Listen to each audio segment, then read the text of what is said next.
will we work in the future? Listen to the podcast and answer the questions. Remember to read the questions before you begin listening. Whether we like it or not, work often becomes a large part of our lives as soon as we leave school. When we graduate, many of us have big dreams about the freedom and the many choices that lie ahead. Sadly, many of us also find that those dreams are not reality. Very often, we go from the stress of exams and grades to the stress of meeting deadlines and producing results.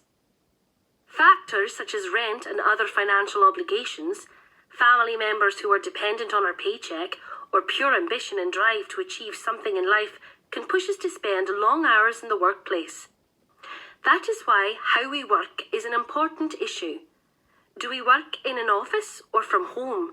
Do we have fixed hours, or do we decide when we want to start and finish? The nature of work changes with time and new inventions. Thanks to the internet, improved technology and new industries, many of us can sit in the comfort of our own homes and decide when to connect with the office. Although it is easier to change how we work in some industries than in others, it is not impossible to make changes even in those lines of work that we think can never change. For instance, some might say that a nurse or doctor can't work from home, but is that true? Recently, there has been a rise in internet diagnoses. So, in some cases, perhaps a doctor or nurse could in fact work from home. Some countries have also tested shorter workdays. In Sweden, 6-hour workdays have been trialled for care workers. The experiment showed that there are great benefits to abandoning the old norm of 8-hour workdays with a lunch break in the middle. In fact, studies have proved that if we work more than 48 hours a week, our productivity decreases. Working overtime is often linked with illness, weight gain, and alcohol abuse. The shorter workday experiment, for example, showed that the nurses involved in the study experienced improved health and productivity. Having employees that are in good health can also prove financially beneficial as they take less time off due to illness. Of course, introducing shorter workdays means having to employ more personnel, which costs more. However, it also means lower rates of unemployment, which in itself is a cost for the government. The experiment in Sweden unfortunately proved too costly to continue or to be expanded to other industries. However, some say that all in all, it is hard to say whether a shorter workday would actually cost society more. Sure, it might prove more expensive for a company, city and so on that has to pay its employees the same salary as before while also employing more staff. But perhaps it might be a different story if the government redirected some of the money previously spent on unemployment fees to subsidise shorter workdays. What these changes prove, though, is that work is not static, and in this podcast we are going to take a look at what work might look like in the future. We are going to hear what some of you, the public, have to say, as well as some experts in the field. First out is William Bromwell, who has studied how education needs to change in order to improve employability among young people and people in developing countries. William, what changes do you believe are necessary to enable more people around the world to move from unemployment to having a job? Well, of course, a lot has to happen in developing countries, but I've been able to isolate 3 key factors which I believe are vital if we are to increase employment in the future.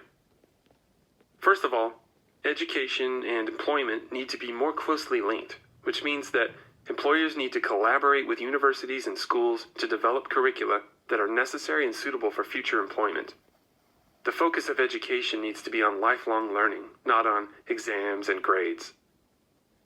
Secondly, we need to become better at predicting what will happen in industries and on the job market. That will allow governments and businesses to react better to changes, for example, in terms of what skills will be needed and where the job market is going. And thirdly, education needs to be made more relevant to the present and the future. Today, most of us have good access to education, but the quality of that education needs to be improved to fit the reality we are living in. Well, thank you for that, William. So then, the next question is, What changes are we going to see in the job market in the near future? And here to answer that tricky question is Susan Appleton. Susan, tell us a little bit about what you do. My job is to analyse the current job market and any new studies, tendencies, etc. to try to see where we are headed. And what changes can you see right now? Well, one major change is that there is no corporate ladder anymore, or at least there soon won't be. That means that there is no straight way to advance in a business. Now we are seeing that having a number of different skills is seen as an advantage. It means that to become successful, you cannot climb straight up. You have to go in a zigzag kind of fashion, acquiring many different skills along the way. Okay, but are there any more exciting changes you can tell us about? Oh, well, if you're looking for exciting, then maybe you'll be interested to hear that the robots are coming. Yes, tell us more about that, please, Susan. With AI, which means artificial intelligence, we shouldn't be surprised to see more robots in the workplace. In fact, they may replace humans in a number of jobs.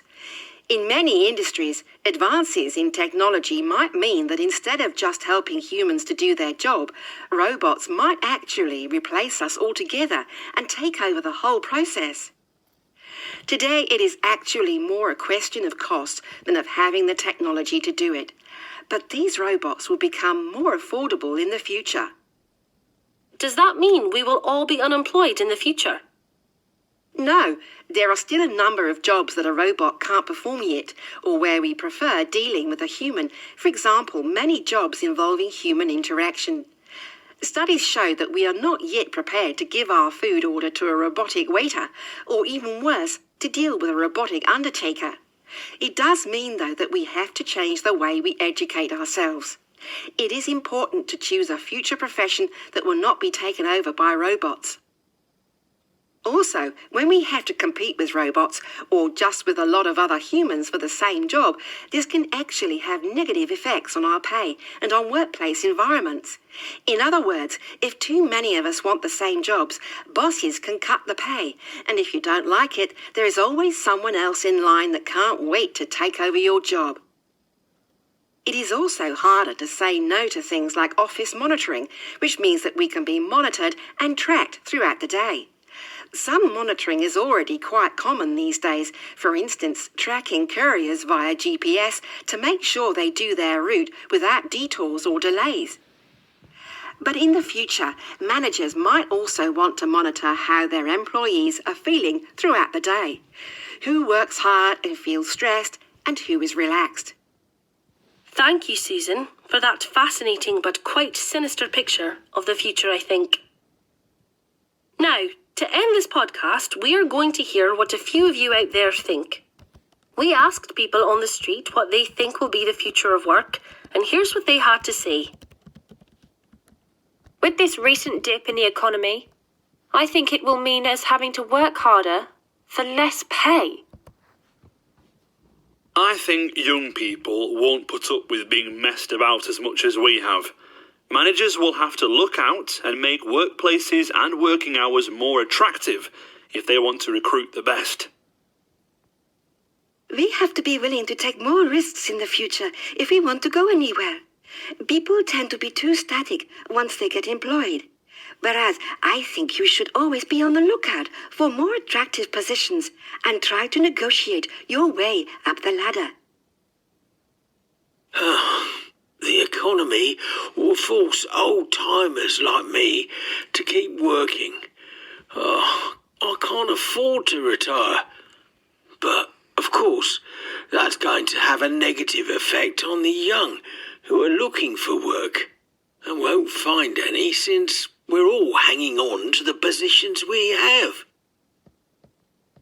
I hope that governments will make it easier and more attractive for companies to go green, and to give better deals to their staff by reducing work hours, for instance, or providing daycare for children at the office.